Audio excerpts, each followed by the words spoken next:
Mojang have finished the summer drop, and that meant making last-minute changes to most of the major features and even removing a fairly big one. 1.21.90.27 is officially here, and I'm apparently in a cave with it, and it's made a lot of tweaks to the update that we're going to be going into today, and they kind of broadly fit into two categories, vibrant visuals and non-vibrant visuals, and so today we'll go into both of those categories and everything else in this last beta and preview that we expect to see for the summer drop. So, by the way, instead of mentioning you can subscribe to the channel, I'd like to quickly give a mention to Toycat's Toolkit, which officially is out as of about an hour ago. You can check it out if you want to see some of the best tools that I think would fit in your survival world, and amazingly, it won't disable achievements. But yeah, with that said, let's talk about what won't disable achievements in the summer drop. Because as far as features in this brand new beta and preview go, there's really three main categories, the first of which is to do with the dried ghast, the ghastling, and the happy ghast, so we'll plant him down now and come back to that later. The second of which is to do with leads, and the third of which is to do with the clock, the compass, and the respawn compass. This third one is nice and easy to go into, so we'll go through reverse order and explain to you the first thing that you need to know, which is that clocks, compasses, and recovery compasses will now work when held in your hand.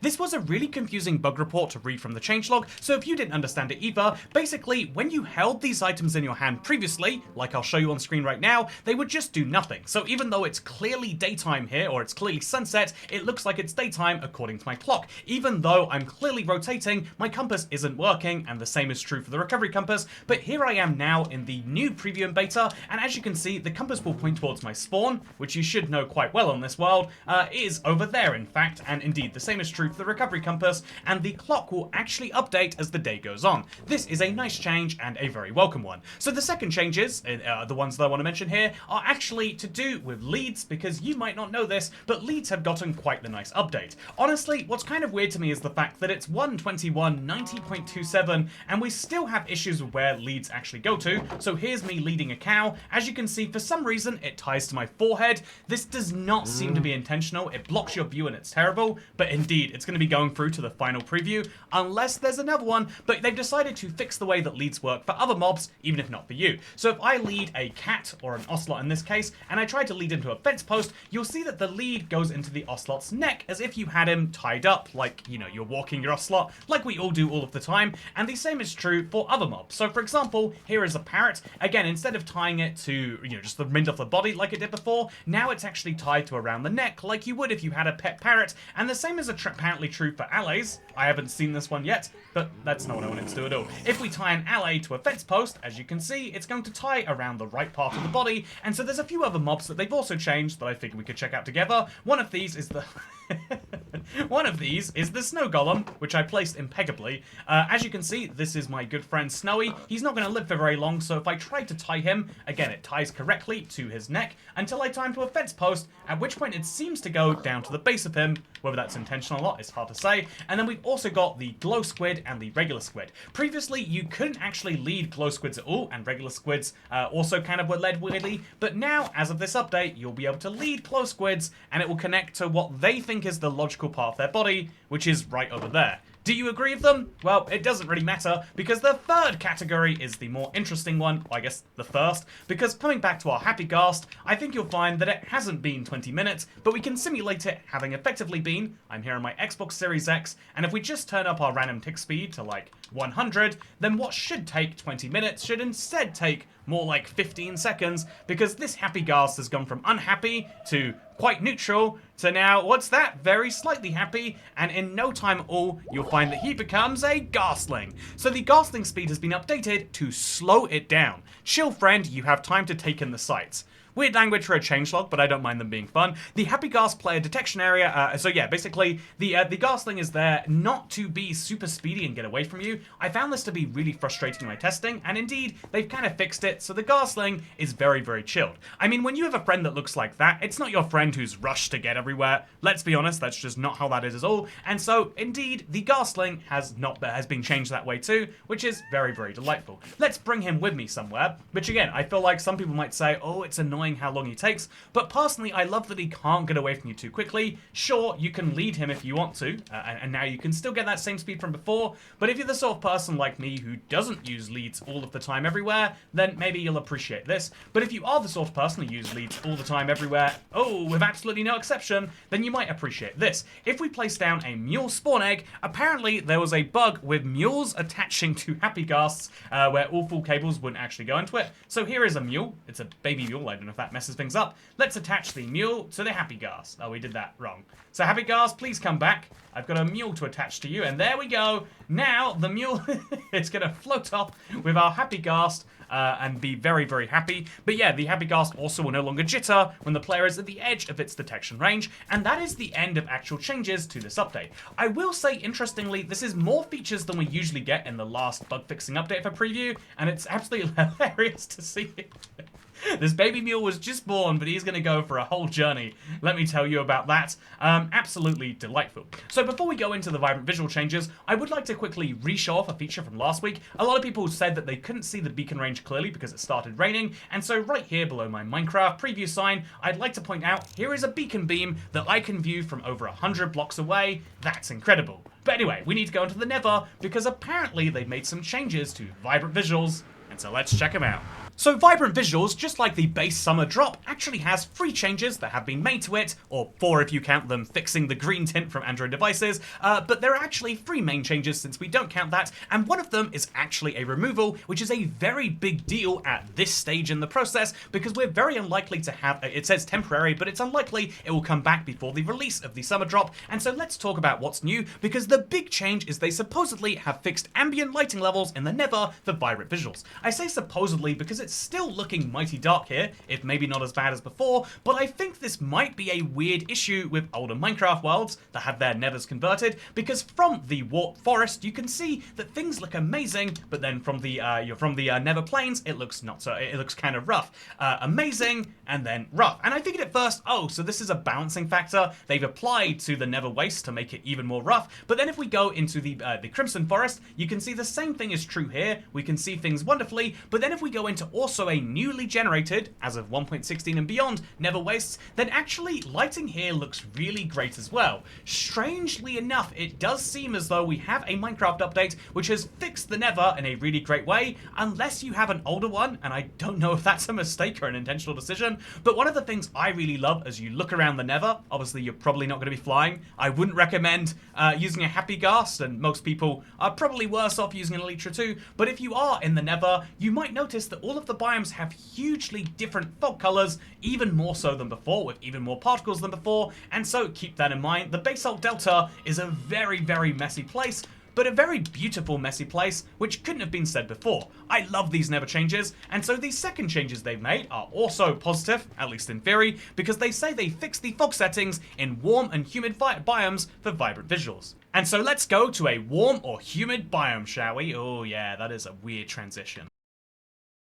Speaking of weird transitions, my happy custom mule is still floating around, but you know what else is great? The fact that now I'm here in the overworld, and one of the great benefits of these old-style Console Edition worlds is they have all of the biomes very close to each other, and so here is a mesa biome, which I can find very close to a savanna, so from the mesa you can see that things have shifted a little bit less than they did before this update. This is, I believe, a standard plains biome, and you can see that this is the standard Minecraft look, but when we go into the mesa biome, things look like this. I would say they have slightly shifted down the orange tones and brought them down to a bit more yellow, which makes me curious about the desert therefore, which I would say is about the same. It used to be before that when you went from a desert to a mesa, the color, gradient shifted massively. Now they feel just about the same, and honestly, I couldn't say that they are milder than before. Maybe you can though. And so now let's go to a jungle, which is the most obvious humid biome I can point out. I believe the jungle from this tutorial world is all the way in this corner, and I really hope I'm right, actually.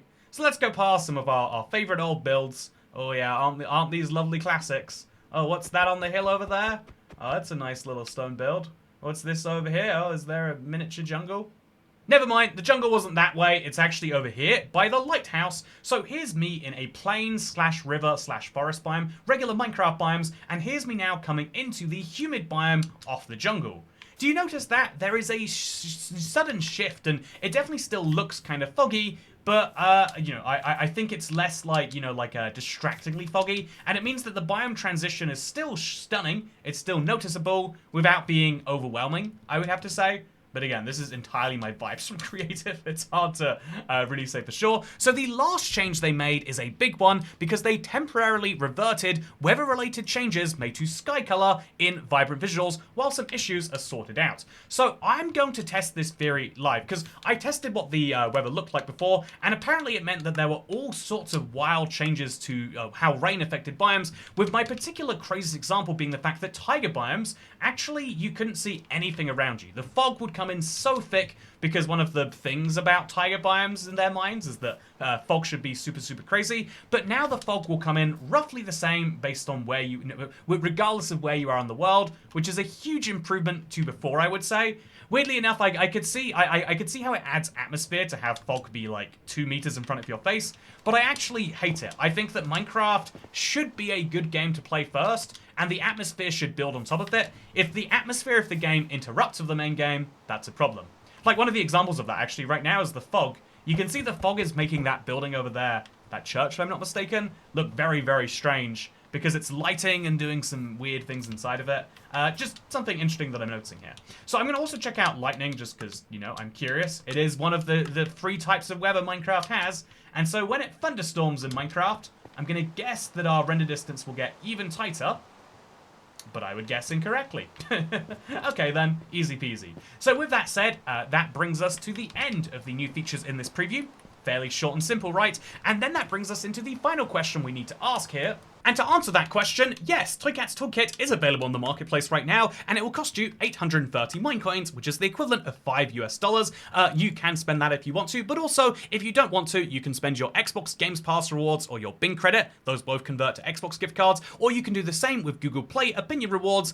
So if you don't have any money to access it right now, you should still be able to find some Minecoins somewhere, assuming you don't already have them in your account. And yeah, it will work in your survival world, and it will solve all sorts of fun survival problems. Look, here's me with a cloud. Anyway, speaking of me with a cloud, I'll actually answer the real question you probably have about this preview, which is this a sign that the summer drop is now done? It's a very valid question to ask, and it seems as though we're coming to the end of the summer drop preview cycle. It's the 6th preview, and yeah, usually, I think most people would suggest that this looks like the end. However, what I would say is if we look at the usual end of a preview cycle, usually the last change is just the most critical bug fixes that they want to roll out before they send it to certification. And in this particular case, this wasn't a small preview. I mean, it was small in the grand scheme of things, but we got 3 changes to the main game, 3 changes to Vibrant Visuals, one of which was an overhaul to the entire Nether, and so ultimately I would say I'm not actually that sure. I mean, I'll concede that having mules attached to Happy Gus, it might be very funny, but it's not that significant a feature,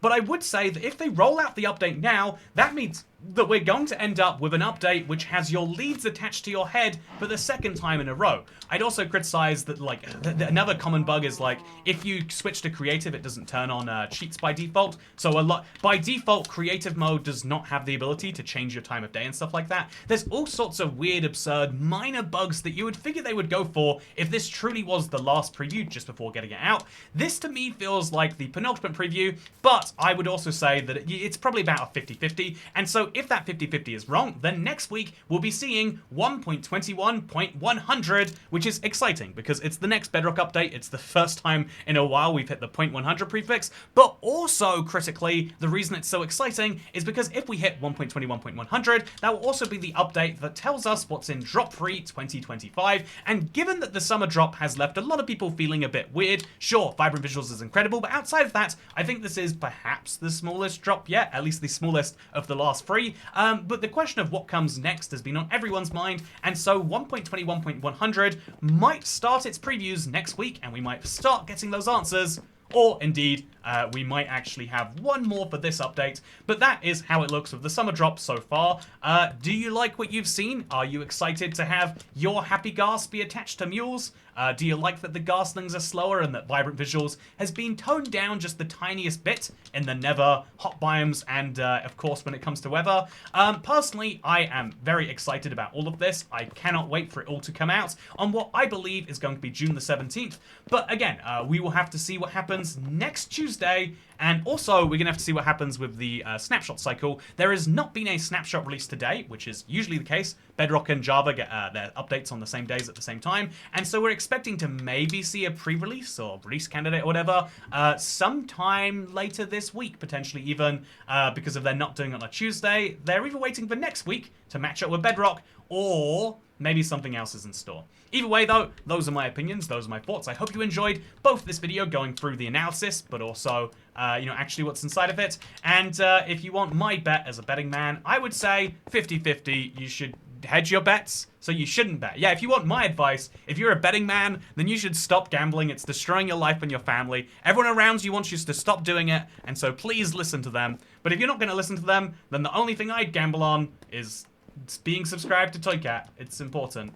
But even more important is Toycat's Toolkit. It's available now. I'm so excited for everyone to get their hands on it. Show me the cool blue ice paths you make, or whatever you do with it in your world. I'd love to see, because yeah, it solves so many of the survival problems that I've wanted to see in a while, for a while, and it's super, super cool that way. Anyway, thank you, and I'll see you next time. Goodbye.